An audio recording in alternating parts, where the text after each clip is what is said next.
এখন আমি মুগ ডালটা শুকনো লঙ্কা তেজপাতা জিরে ফোড়ন দিয়ে ভালো করে ভেজে নিয়ে পাশের ওভেনে বসিয়ে দিয়েছি।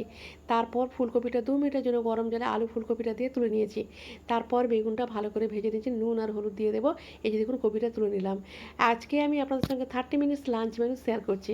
তো বেগুনটা ভালো করে ভেজে নেব, ভেজে তুলে নেব।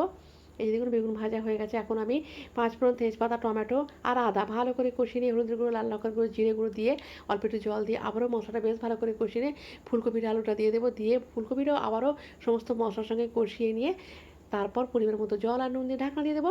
ফুলকপিটা রান্না হয়ে যাবে। ডালটা হয়ে গেছে, ভাতটা আগেই করে নিয়েছি। তারপর আমি করছি কুমড়োর পকোড়া।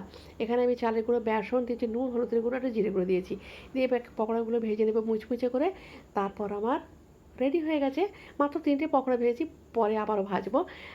আর এই যে আমার 30 মিনিটস লাঞ্চ মেনু একেবারে কমপ্লিট হয়ে গেছে। ভাত, বেগুন ভাজা, পকোড়া, ডাল আর ফুলকপির তরকারি আমার নিজের জন্য আমি রেডি করে নিয়েছি। হাজব্যান্ড পরে খাবে, ওর জন্য পরে রেডি করব। ঠিক আছে, তো আমার আজকে 30 মিনিটস লাঞ্চ মেনু কেমন হয়েছে জানাবেন।